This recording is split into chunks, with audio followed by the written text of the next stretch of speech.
So, hello everyone, welcome back to day 4 of Alive, Aware, Awake. And today I'm going to be talking about the third of the 4 foundations of mindfulness. So we've already heard from Maitridevi about body, from Maitridevi about Vedana, and today we're going to go on to number 3, which is chitta. So I'm bringing in the Pali word, partly because it's short, chitta, it's quite simple, but also I'll explain what it means. It's another one of those words where we don't really have a single word that it translates into in the English language. So chitta is both the heart and the mind, so both emotions and thoughts. So if you think about an emotion like anxiety, say, you might notice that you have both anxious thoughts, I don't know when I'm going to get this done, and also emotions around that. Some sort of feeling around the heart, perhaps around the guts. I say emotions, of course, I've given you 2 body-based things because emotions are felt in the body. So we've got chitta as both thoughts and emotions, or heart-mind. So basically it's a very broad bucket or pot. So we have things like thinking, memory, planning, analysis, problem solving, arguing, and we also have things like joy, grief, depression, despair, love, gratitude, that sort of thing. So we've got all of that, and that's all in one word, chitta. So what's interesting is in our culture we use 2 words, and in Buddhism we've just got the one word that puts all of that together. So it's interesting, it's just something maybe to think about why we split out thoughts and head and mind from heart and emotions. Yeah, that's a kind of cultural thing that we do. But actually, of course, it all works together. You don't get one without the other.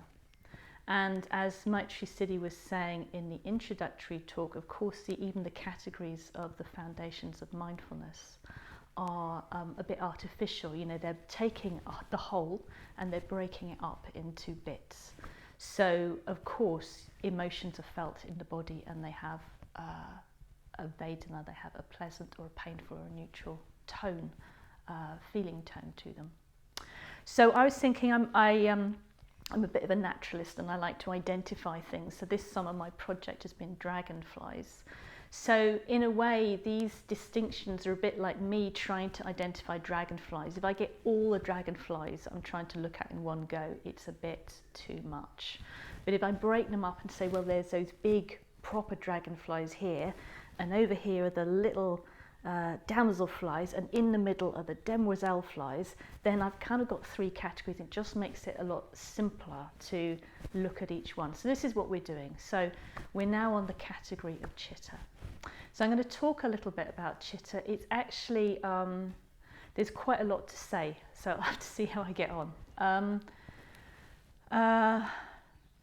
So I want to first start about the nature of chitta.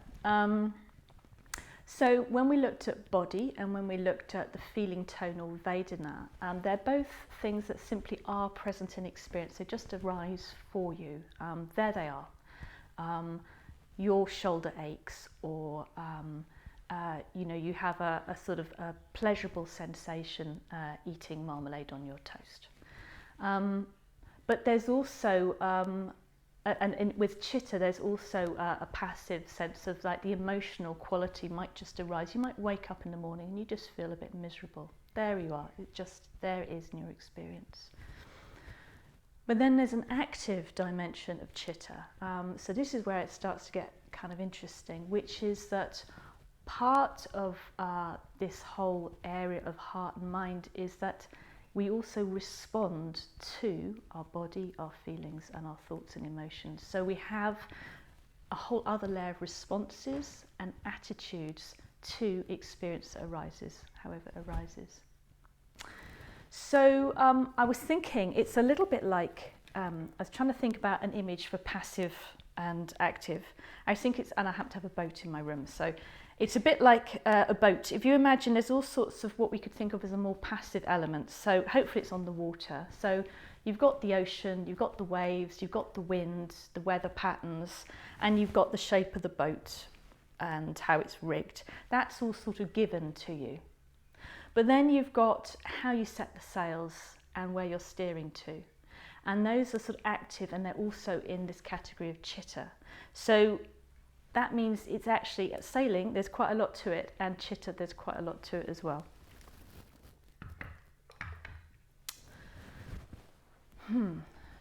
So Maitridevi yesterday was doing a really good, she was unpacking how you might move from a body sensation through to Vedana and then through to emotional content and thought. So whether that was eating marmalade on toast, having a pleasant sensation, remembering or evoking her dad and a sense of love, or whether it was waking up on the grey day and wanting to go cycling and then getting into a mood about it. So what she was evoking was how this, you can have, well, if we think about it in terms of painful experience, you can have painful experience that's simply as it is. You know, maybe some sensations are painful. If you stub your toe, it's just painful, it hurts.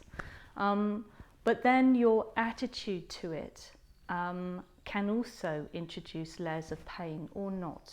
So the responses that you have to pain, whether you tighten up against it, whether you have stories about being clumsy because you stubbed your toe, or how you always do it so you're not very mindful so it makes you a bad Buddhist, that sort of thing can just create layers of painful responses to something that was quite simple.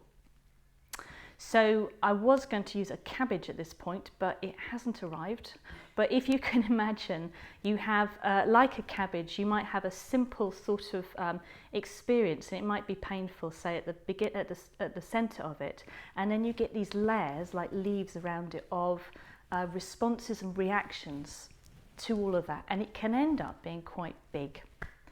So in some ways, if you have a pleasant experience and you have positive, open responses, that's really not a problem.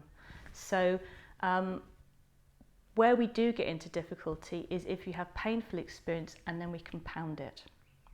So this whole, what we do is we build up a secondary layer of reality and suffering. And this is going on a lot for us. So I'm going to introduce another word, which is papancha, and I just like the sound of it, papancha. I think that's a great word. And what it means is mental proliferation. So if you think about all those leaves of in a cabbage of reactions and responses to an initial, quite simple experience, that is a sort of proliferation of the mind and of the thoughts and emotions in our being. And that can create us a lot of suffering. Another word we can use is the reactive mind that just bounces off experience. So going back to what Maitridevi was saying yesterday, we have two basic choices. So this active element of chitta means that we can choose. We choose the responses, and we have two basic choices.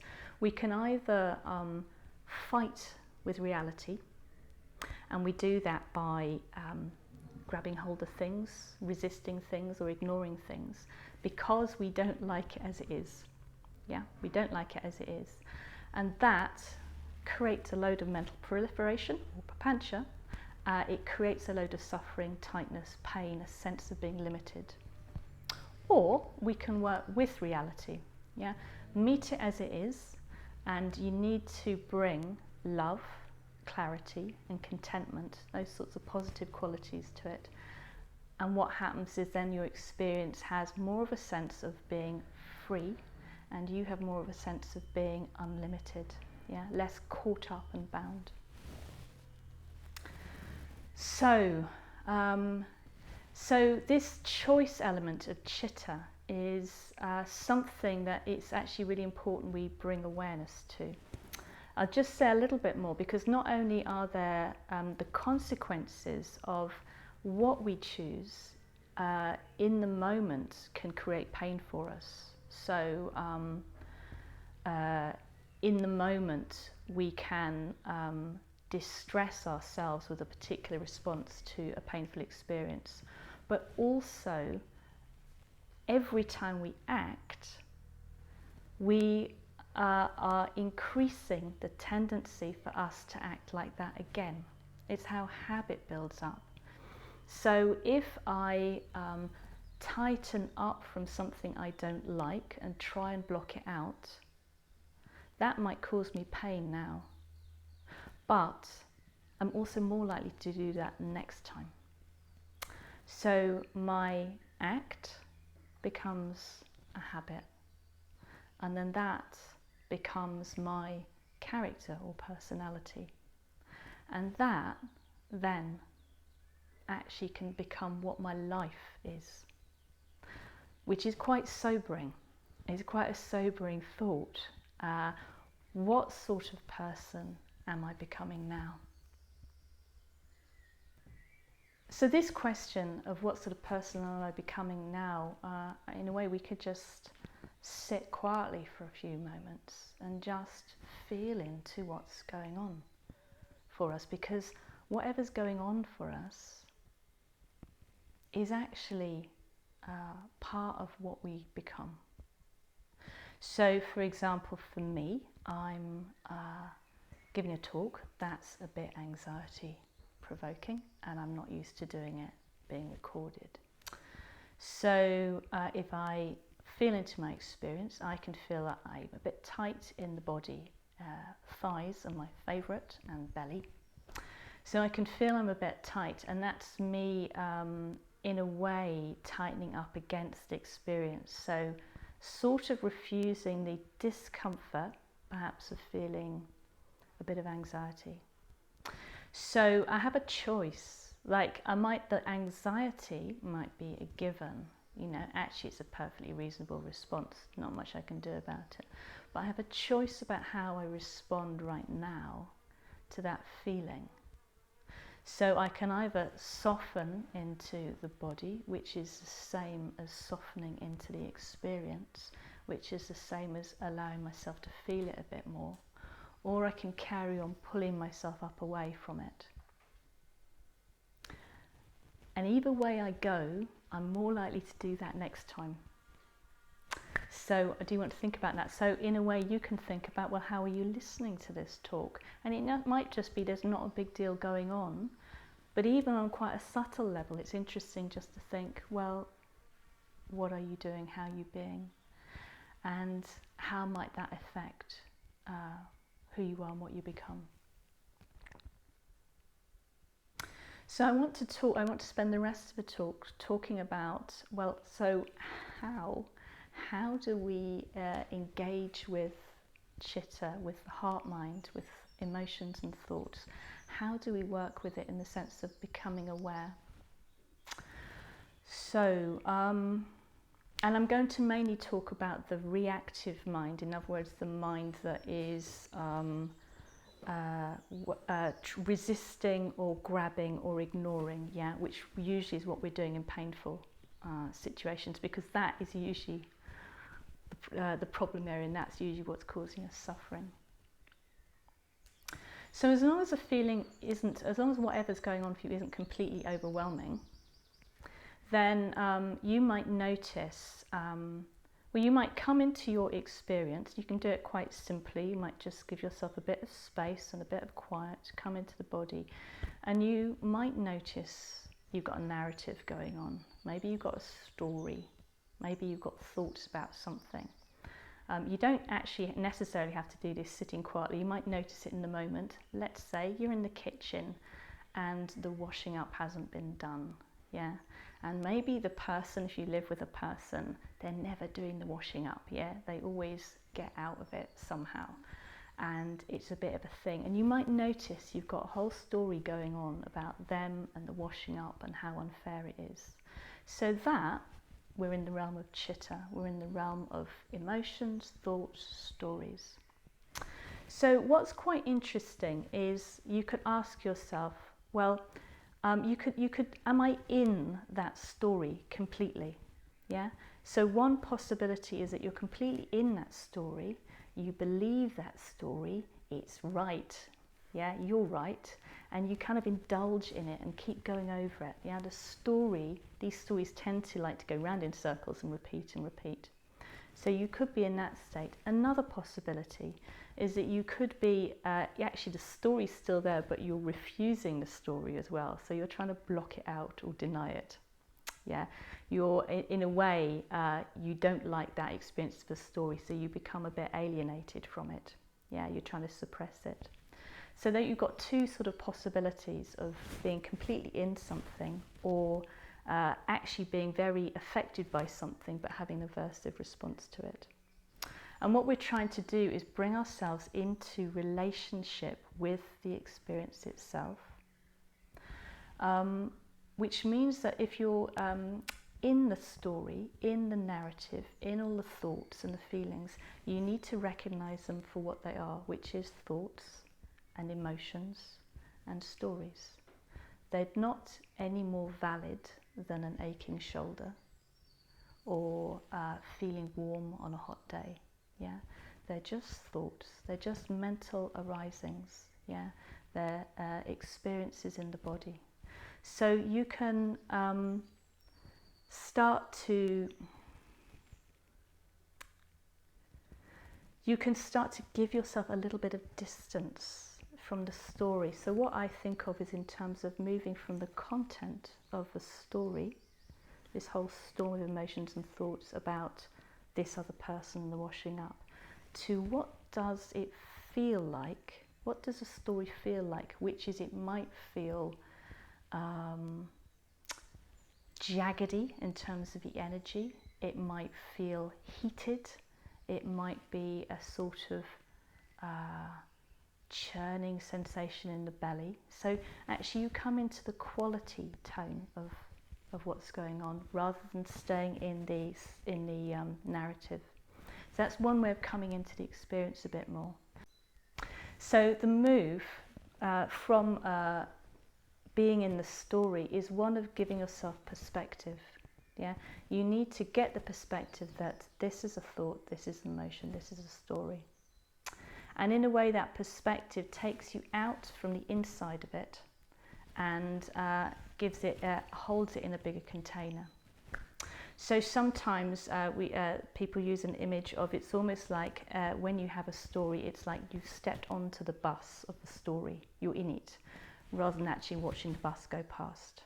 Yeah, so you need a little bit of perspective. On the other hand, if you're blocking the experience in some sort of way, and actually that's more, so that's more of a tendency I do. I might be irritated about the washing up and the person, and there is a story going on, and I'm also resisting it as well. Then there's a sort of alienation there, a distancing there, and actually what you need to do is come more into an intimate relationship with what's going on. So what you need is perspective and intimacy. And you need to, if you bring those two in, you can get a sort of full feeling of your emotional state. And that allows you a bit of space to respond creatively. Yeah. So that full feeling comes with a sense of breadth and openness, kindness, equanimity, receptivity. So that's a sort of container of mindfulness that you're using to hold your experience in. So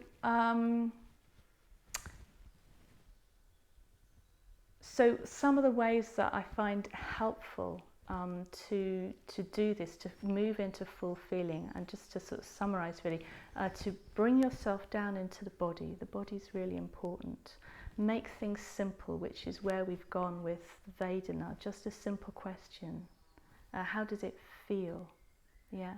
And to understand also that this is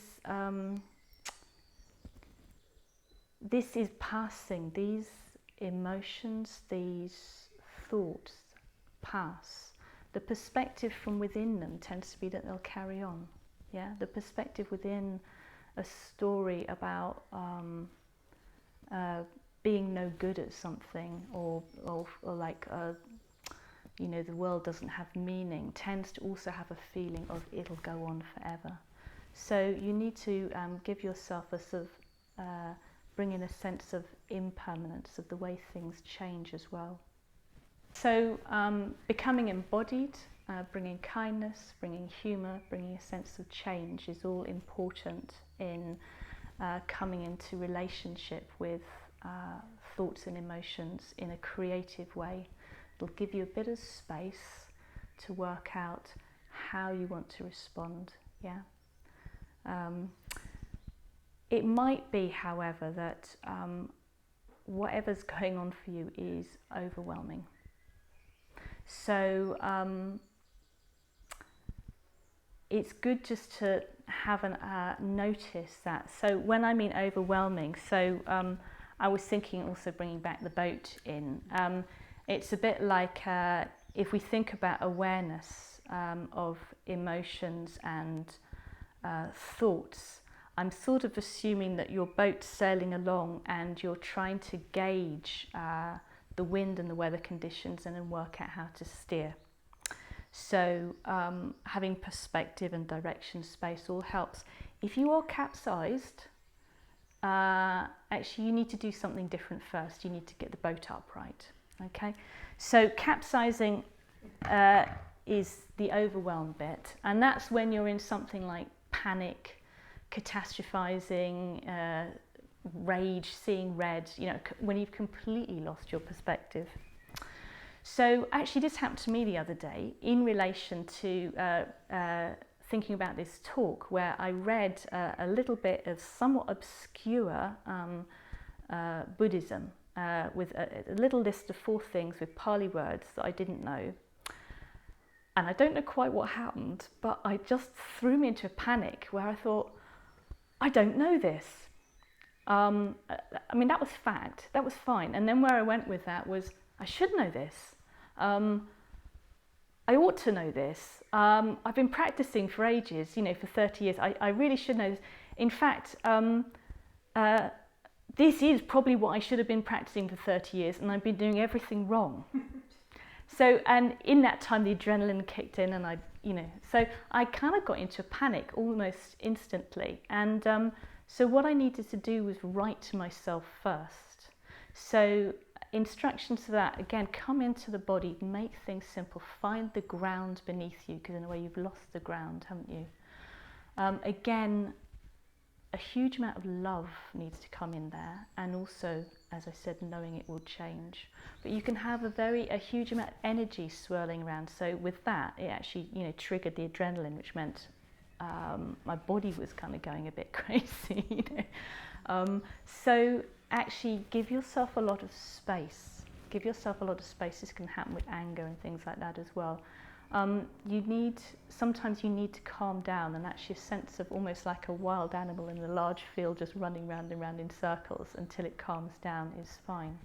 So give yourself space, time and love if you're overwhelmed, and then you'll come back into it. So for me, once I'd given myself a bit of space and time, I thought, heavens, what on earth was that about? And then I could start to get really interested and curious in what was going on, and that's where I start to both be able to hold a perspective and come more intimate in relation to my experience, and just notice and just think, well, you know, how can I have a creative response to this? Is it true? This is a story. This is obviously triggering some deep sort of unconfidence or something. What can I do that's creative around that? So tonight I'm going to say we're going to look at stories a bit more, because I think the story element's really important. In fact, I'd say that we're story beings. So tonight we're going to think a bit more about stories, hear some stories, and maybe reflect a bit on some stories.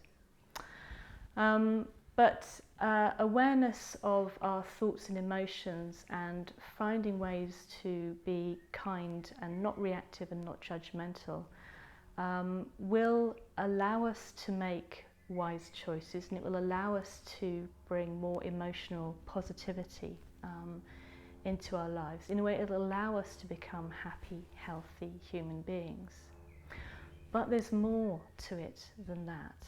There's more to it than that, which we'll start to look at tomorrow, because it's not just about us being happy and healthy. There's so much further we can go. We can completely transform ourselves, and to do that also means that we completely transform the world. So we're going to carry on a bit deeper tomorrow, looking at dharmas.